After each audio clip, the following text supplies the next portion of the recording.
آپ لوگ کہتے ہیں بارٹر سسٹم. بھائی جو بارٹر سسٹم تھا، جو وقت کا حکمران تھا اس کی مرضی کے تحت. ایسا نہیں ہوا کہ دو سکے چل رہے ہیں، ایک سکہ اس کا ایک سکہ اس کا، اور یہاں تو 20 ہیں. 4000 سے زیادہ کرپٹو کرنسی ہیں بھائی. انویسٹمنٹ ضرور کریں جس نے کرنی ہے، جس سے شوق پورا کرنا کریں، کیونکہ نوجوان اس پر بہت زیادہ بحث و مباحثہ کرتے ہیں. وہ کہتے ہیں کہ وقار زکا کی جتنی بھی دولت ہے وہ کرپٹو کرنسی کے ذریعے آئی. ٹھیک ہے، اسی کاروبار کی بدولت اس کے پاس بہت پیسہ ہے. ان کے پاس ایگزامپلز ہیں، لاجکس ہیں اپنی اپنی. ٹھیک ہے، آپ تجربہ کر لیں، ایکسپیریمنٹ کر لیں. اگر آپ ایکسپیریمنٹ کرنا چاہ رہے ہیں ایکسپیریمنٹ کر لیں. میں نے تو بہت سارے لوگوں کو پیسہ ڈوبتے ہوئے بھی دیکھا، اور ابھی تک فائدے والے بھی ہیں. یہ نہیں کہتا کہ جنہیں فائدہ حاصل نہیں ہوا. خود وقار زکا صاحب کہتے ہیں کہ میرا نقصان ہوا. چاہے ان کا ٹویٹر اکاؤنٹ تلاش کریں، مل جائے گا آپ کو. تو بھائی یہ صورتحال تو آپ کے سامنے ہے. چین کہتا ہے کہ میری اپنی ملک کی کرنسی کو خطرہ ہے، لہذا میں تو اس کی اجازت نہیں دیتا. چین کے مرکزی پیپلز بینک کے اعلان میں واضح کیا گیا کہ ملکی اقتصادی اور مالیاتی نظام میں انتشار کا باعث بننے والا کوئی بھی کاروبار یا عمل قانونی قرار نہیں دیا جا سکتا، اور ایسی تمام سرگرمیاں یقینی اور فوری طور پر خلاف قانون قرار دی جاتی ہیں. انہوں نے کہا کہ بھائی ہم تو نہیں، اپنے اکنامک جو سسٹم ہے، ہمارا اقتصادی اور مالیاتی نظام ہے، اس کے اندر کوئی بھی چھیڑ چھاڑ کرنے والا کاروبار عمل جو ہے نا، وہ اس کی اجازت ہم نہیں دے سکتے. ہمارے نزدیک وہ کیا ہے؟ غیر قانونی. ٹھیک ہے جی. اور یہ صرف باتیں نہیں ہوتی، اس پر 100% عمل ہوتا ہے وہاں پر. اعلان کے مطابق ایسی سرگرمیوں میں شریک ہونا بھی مجرمانہ سرگرمی تصور کی جائے گی. جو ہیلپر ہے وہ بھی شامل ہے. یہ بھی بتایا گیا کہ ملکی مالیاتی نظام میں انتشار کا باعث سرگرمیوں میں قمار بازی، خلاف ضابطہ فنڈ جمع کرنا، مالی فراڈ، رقوم پر ناجائز منافع دینے کی سرگرمیاں اور منی لانڈرنگ شامل ہے. دیکھیں بھئی، آپ کے سامنے ہیں سارے فیکٹس اینڈ فگر. اب چین کہتا ہے کہ ایک چیز کے اوپر آپ حد سے زیادہ پروفٹ دے رہے ہیں، اور شو یہ کیا جا رہا ہے کہ آپ اس میں انویسٹمنٹ کر لیں، آپ دنوں کے اندر چٹکی بجاتے بجاتے کیا ہو جائیں گے؟ اربوں خربوں پتی ہو جائیں گے. تو کیا ہے ان کے نزدیک؟ یہ کیا ہے؟ فراڈ، دھوکہ. اور وہ یہ کہتے ہیں کہ ہمارے نزدیک یہ سٹے بازی ہے، ہم اس کو تسلیم نہیں کرتے. ہماری قوم کو اس لائن پر مت لگائیں، یہ ہمارے ملک کے لیے فائدہ مند نہیں ہے. خیر، یہ چین کا کہنا ہے. آپ کا کیا کہنا ہے؟ یہ آپ کی مرضی ہے. حکومتی اداروں کے مطابق ایسی ناجائز مالی کارروائیاں ریاست عوام کی سلامتی کے منافی ہیں. اسی تناظر میں حکام نے ورچوئل کرنسیوں کی تجارت کو بھی ملکی قانون کے منافی خیال کیا ہے. انہوں نے کہا کہ بھائی یہ لوگوں کے لیے سیکیورٹی رسک ہے. ایک بندہ بیٹھا ہوا ہے، پتہ چلا میں تو ہو گیا $4 ارب کا مالک. اگلی صبح بھائی اٹھاؤ، پتہ چلا جو تھے وہ بھی چلے گئے. تو کیا ہوگا؟ معاشرے کے اندر انتشار پیدا ہوگا. تو یہ قومی سلامتی اور ریاست کے منافی ہے. انہوں نے اپنی ریزن پیش کی. چینی حکومت نے ملکی مالیاتی اداروں کو ہدایت کی ہے کہ وہ ملکی سرگرمیوں پر کسی قسم کی کرپٹو کرنسی میں لین دین مت کریں، اور جو بھی کوئی کمپنی ایسے کاروبار میں شریک ہے اس کے ساتھ فوری طور پر تجارتی روابط ساخت کر دیے جائیں. ٹھیک ہے جی. اب یہ مالیاتی اداروں کو بھی ہدایت کر دی کہ ختم کر دو ایسے بندوں کے ساتھ روابط بھی جو اس کرپٹو کرنسی کے کاروبار کے اندر ملوث ہیں یا وہ یہ کام کر رہے ہیں. تو بھائی مہربانی کرو ان سے کہو بھائی آپ اپنے گھر جائیں. تو چین نے پہلے سب کو وارننگ دی. وارننگ دینے کے بعد ہی کرپٹو کرنسی نیچے آنا شروع ہو گئی. پھر ایک ٹائم فریم دیا کہ بھائی جس نے یہاں پہ جو کاروبار کیا ہوا ہے نا وہ اپنا پیسہ یہاں سے نکال لے. نکالنے کے بعد جو انہوں نے کہا تھا اس پہ عمل کیا اور باقاعدہ اب اس کو قانون بنا دیا. اب کسی کے اندر اتنی ضرورت نہیں ہے کہ وہ چین کے اندر بیٹھ کر یہ کام کر سکے. تو خیر چائنا اور جاپان 2 کیسز آپ کے سامنے آ گئے. اب فیصلہ کیسے کریں؟ اب 2 ممالک ہمارے سامنے آ گئے، چائنا، جاپان. دیکھیں موازنہ ان ممالک کا کرنا چاہیے جن کا کوئی ٹیکنالوجی میں، فائنانس میں، بینکنگ میں، پیسے میں، ترقی میں کوئی نام تو ہو. آپ موازنہ کر رہے ہیں انڈیا کا، یہاں پر تو پتہ نہیں کتنے لوگ غربت کے مارے سوتے ہیں بھائی، اندازہ کر لیں آپ. تو موازنہ بھی کسی اچھے لوگوں کا آپس میں کرنا چاہیے. ٹھیک ہے جی، پڑوسی ملک ہے ہمارا. اب چائنا نے کہا کہ بھائی میں تو اجازت نہیں دیتا. ادھر سے جاپان نے کہا کہ ٹھیک ہے جی کر لو، ایکسپیریمنٹ کر لیتے ہیں. پہلے تو بھائی یہ دیکھیں، یہ چائنا کے صدر جو ہے رائٹ سائڈ پہ ہیں اور جو لیفٹ سائڈ پر ہیں وہ جاپان کے پریزیڈنٹ ہیں. تو یہ دونوں جو ممالک ہیں ایک دوسرے کے بہت بڑے دشمن بھی رہے اور اب جو ہے تجارتی لحاظ سے ایک دوسرے کے بہت قریب بھی ہیں. اب یہ کوئی لڑائی جھگڑا ایک دوسرے سے نہیں کرتے. تصویر کے نیچے آپ کو میپ نظر آ رہا ہے. یہ جو اتنا بڑا چائنا لکھا ہوا ہے نا، یہ چین ہے. اور دوسری طرف جو آپ کو ریڈ کلر میں، دونوں کا کلر ریڈ ہی ہے، ٹھیک ہے نا. تو کمیونزم اب نہیں چھیڑنا چاہ رہا میں یہاں پہ. تو اب ریڈ ہے دونوں کا کلر. تو جاپان بھی آپ کو نظر آ رہا ہے. یہ جو چھوٹے سے جزائر بنے ہوئے ہیں نا، یہ جاپان ہے، ڈریگن بن رہا ہے. اور چائنا جو میپ دیکھیں تو چائنا آپ کو نظر آ رہا ہے ایک بڑا سا ڈریگن بن رہا ہے، یہ چائنا ہے. چائنا جو جاپان سے ہے نا تقریباً 25 گنا بڑا ہے. 25 گنا، 25 ٹائمز. خود اندازہ کر لیں، یعنی ایک چائنا کے اندر سے 25 جاپان نکلیں گے. آبادی کے لحاظ سے نہیں کہہ رہا میں، رقبے کے لحاظ سے کہہ رہا ہوں. ٹھیک ہے جی. تو بھائی اس کے پاس اتنی بڑی لینڈ ہے، ان کے پاس اتنی چھوٹی لینڈ ہے. صحیح. آپ کہیں گے لینڈ سے کیا ہوتا ہے، چلیں ٹھیک ہے بھائی، مرضی ہے آپ کی بھائی. نقشے کی مدد سے صرف آپ دیکھ لیں. آپ ان کی پاپولیشن دیکھیں. پاپولیشن ان کی جو بھائی میرے بن رہی ہے چائنا کی. چائنا کیا نمبر 1 کنٹری ہے پاپولیشن کے لحاظ سے پوری دنیا میں، 1.4 بلین. اور دوسری جانب جو ہے تو یہ 126.8 ملین. 104 بلین اور 126.8 ملین میں فرق دیکھ لیجئے کہ 1 بلین کے اندر 1000 ملین ہوتے ہیں. 1 بلین کتنے ملین کے برابر ہے؟ 1000. ٹھیک ہے جی. اور 1 ملین کے اندر کتنے لاکھ ہوتے ہیں؟ 10 لاکھ ہوتے ہیں. تو خیر یہ سٹیٹس آپ کے سامنے. اب چائنا کی جو ذمہ داری ہے اس نے 1.4 بلین لوگوں کو سنبھالنا ہے، جبکہ جاپان نے کتنے لوگوں کو سنبھالنا ہے؟ 126.8 ملین لوگوں کو اس نے دیکھنا ہے. اور رقبے کے لحاظ سے ادھر تو میں نے بتا دیا، ادھر میں نے لکھ بھی دیا. جاپان کا اور چائنا کا آپ کے سامنے رقبہ جھنڈے کے نیچے دیکھ لیجئے. اب یہ کتنا بن رہا ہے؟ 95,96,960 مربع کلومیٹر. اور جاپان کا رقبہ کتنا بھائی؟ 3,77,915 مربع کلومیٹر. ٹھیک ہے جی. یہ دونوں ملکوں کا موازنہ دیکھ لیجئے. جی ڈی پی کتنا ہے چائنا کا؟ یعنی ایک ملک نے ایک سال میں سروسز اور گڈز ٹوٹل کتنی اس نے کمایا. اب گڈز اور سروسز کی مد میں، چیزوں اور سروسز کی مد میں چائنا کتنا کما رہا ہے؟ 13.6 ٹریلین. جبکہ جاپان کی کتنی آمدنی ہے؟ 5 ٹریلین. جی ڈی پی بھائی کس کا زیادہ ہے؟ چائنا کا زیادہ ہے.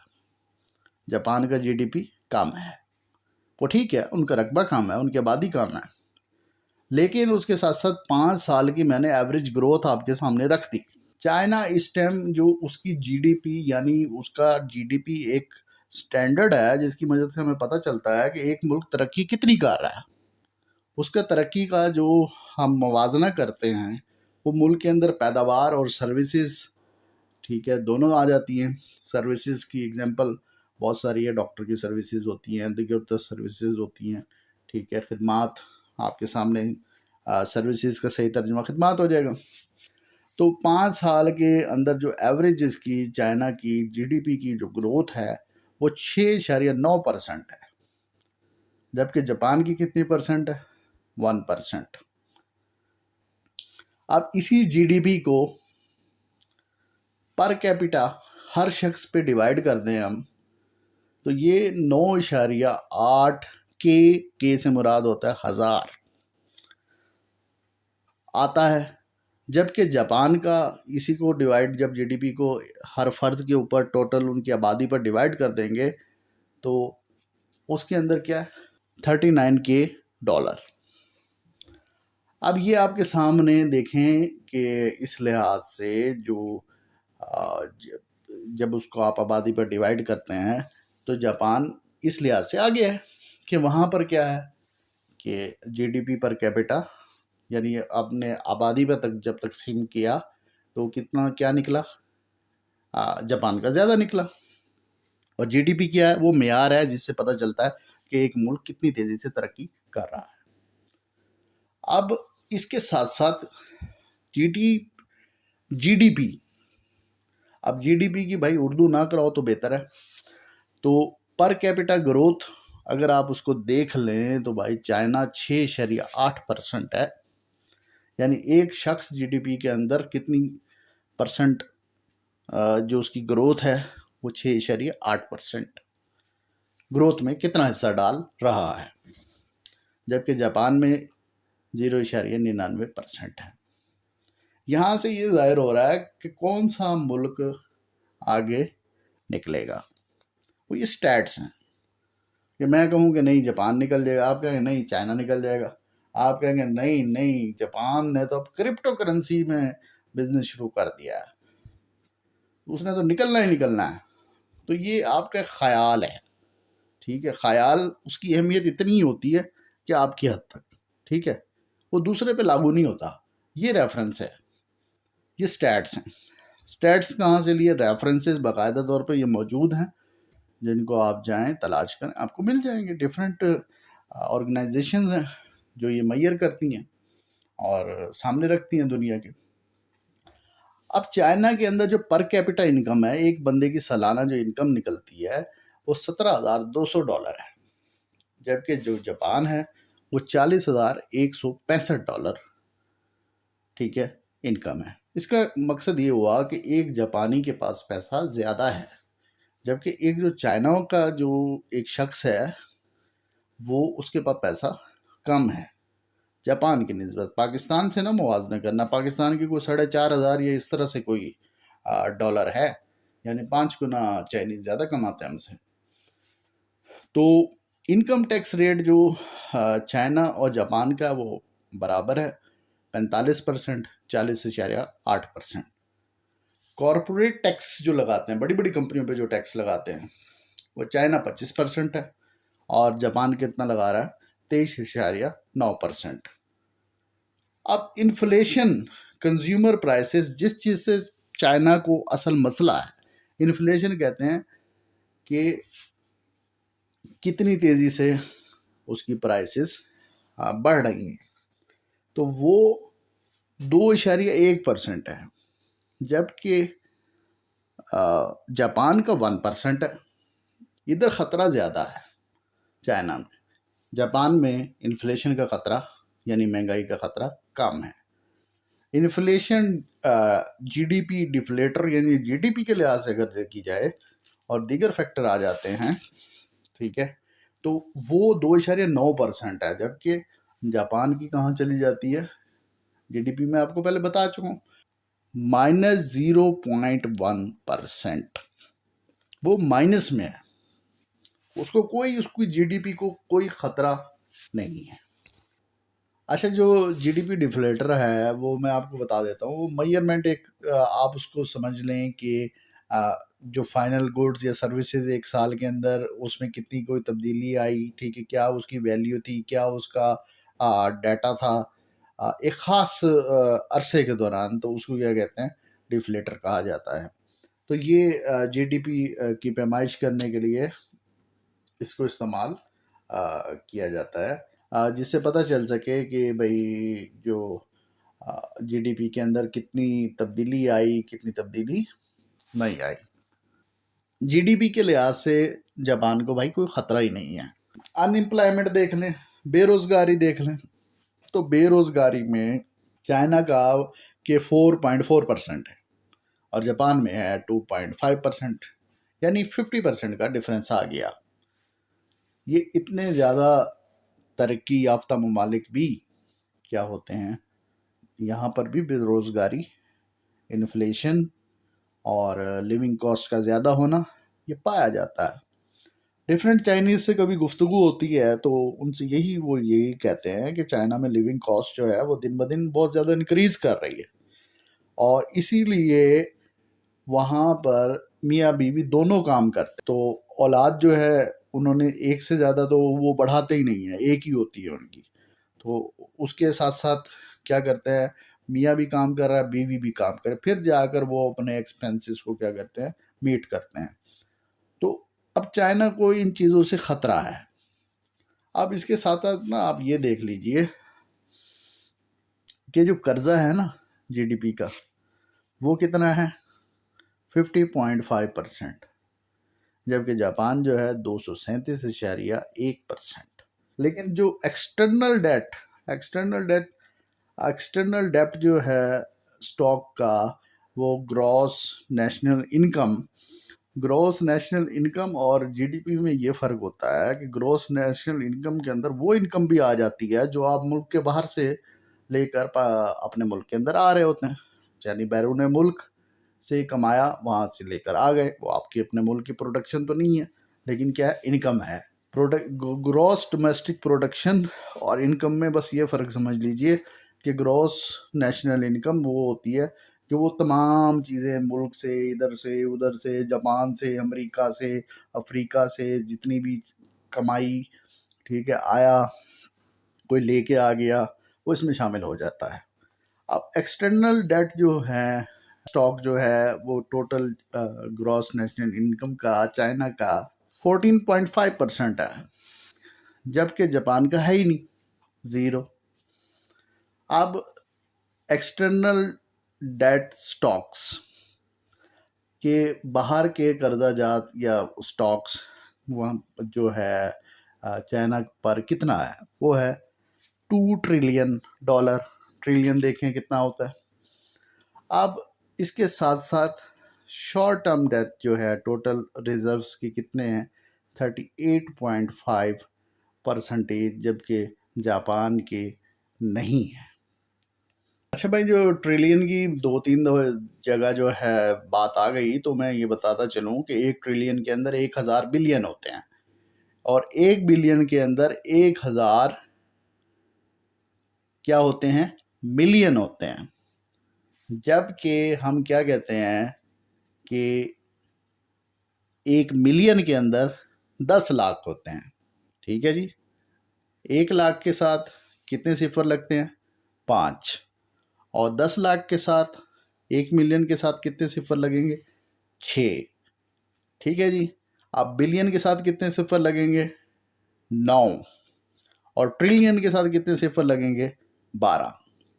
اچھا خیر، اگر یہ کیلکولیشن تھوڑی کوئی غلط ہو جائے تو آپ اس کو تصحیح کر دیں۔ تو یہ سمپل فارمولا یہی ہے کہ بہت بڑا اماؤنٹ ہوتا ہے۔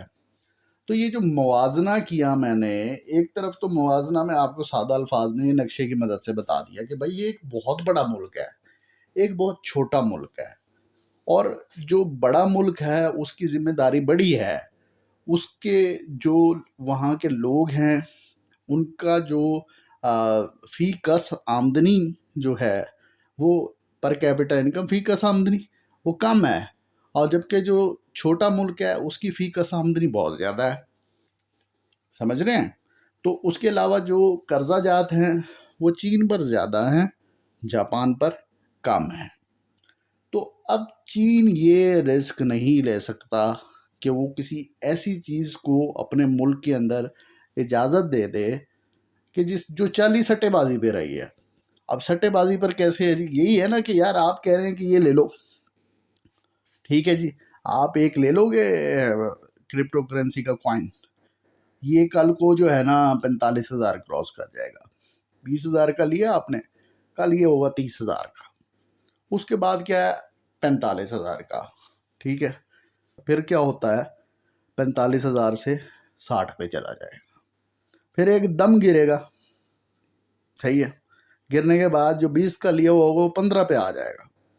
ایسی بھی صورتحال دیکھی میں نے کہ بھائی 1 لاکھ کا لیا تھا کرپٹو کرنسی، پوچھا بھائی کتنے ہیں سال بعد، اس نے کہا یار ابھی تو 25,000 ہیں، یعنی 1 لاکھ کے 25,000 پہ پہنچ گئے۔ تو بھائی اس میں نقصان بھی ہے، یہ آپ صرف جو ہے نا سبز باغ نہ دکھائیں، قوم کو حقیقت بتائیں کہ یہ کام کر رہے ہیں، اس کے اندر سٹے بازی ہے۔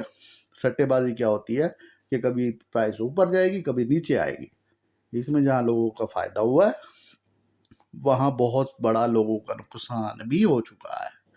ایسا نہیں ہے کہ سب فائدے کے اندر ہے، اب سب فائدے کے اندر اس کے اندر ہوں تو یہ اتنے بڑے جو ممالک ہیں ان کے پاس سوچنے سمجھنے کی صلاحیت نہیں ہے، یہ نہیں سمجھ سکتے کہ یہ چیز ہمارے لیے بینیفیشیل ہے، فائدہ مند ہے یا نقصان دہ ہے۔ چائنا نے رسک نہیں لیا، اس نے کہا نہیں بھائی آپ ہماری اکانومی کو مت چھیڑیں، ہم بہت تیزی سے ترقی کر رہے ہیں، اور میں نے پچھلی ویڈیو میں بھی کہا تھا اور اب بھی آپ کو کہہ رہا ہوں، چائنا نے پوری دنیا کو کراس کر دیا ہے۔ اس وقت چائنیز جو ٹیکنالوجی ہے آپ اس کو اسی نگاہ سے دیکھ رہے ہیں کہ وہ آپ کسی تھرڈ کلاس کمپنی کی چیز استعمال کر رہے ہیں جس کے پیسے ہی پورے نہیں دیے گئے۔ اگر آپ صحیح پیسے دے کر چائنیز اکوپمنٹ یہاں پہ پاکستان میں لے کے آئیں تو وہ یورپ کو بھی کراس کر رہا ہے۔ جو لوگ اس فیلڈ سے ریلیٹڈ ہیں وہ میری بات کو ڈینائل نہیں کر سکتے کہ چائنا اس وقت پوری دنیا کو کراس مار رہا ہے ہر فیلڈ کے اندر۔ کوئی آپ فیلڈ اٹھا لیں، ٹھیک ہے، ٹیکنالوجی کی بات کر لیں، ایجوکیشن کی بات کر لیں، اسپیس میں چلے جائیں، زمین پہ رہیں، سمندر میں رہیں، تو یہ قوم نہیں آپ کے قابو میں آنے والی۔ لہٰذا انہوں نے دیکھا کہ بھائی ہمارا نقصان ہے تو انہوں نے اجازت نہیں دی۔ جاپان نے دیکھا کہ ہمیں فرق نہیں پڑتا۔ لوگ اگزامپل تو دے رہے ہیں جاپان کی، لیکن یہ بھی تو بتائیں کہ جاپان کے پاس اتنی صلاحیت ہے کہ اگر اس کی اکانومی پوری کریش بھی کر جائے تو اس کے باوجود وہ اپنے پورے ملک کو دوبارہ کھڑا کر دے گا۔ اس کے بعد ٹیکنالوجی بہت ہائر لیول ٹیکنالوجی۔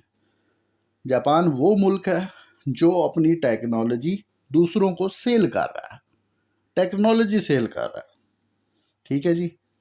ملائیشیا کے اندر ڈیفرنٹ چیزیں پیدا ہو رہی ہیں، ویتنام کے اندر ڈیفرنٹ چیزیں پیدا ہو رہی ہیں، دیگر ممالک انڈونیشیا کے اندر فیکٹریز لگی ہوئی ہیں۔ ٹیکنالوجی کس کی ہے جی؟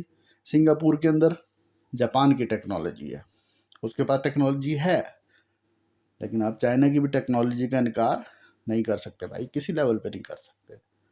دنیا کی سب سے بڑی آبادی ہے، دنیا کی سب سے بڑی فوج ہے، اسپیس میں ان کا مقابلہ نہیں ہے، تو یہ رسک نہیں لے سکتے۔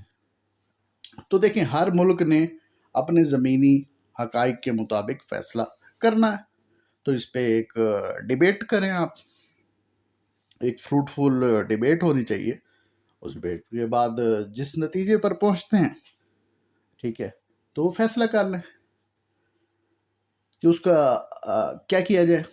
میں یہ نہیں کہہ رہا کہ پاکستان جو ہے اس کو لیگل کرے یا ایلیگل کرے، دیکھیں یہ ہر حکومت کی مجبوری، مرضیاں اور دیگر عوامل کسی بھی فیصلے کے اندر شامل ہوتے ہیں۔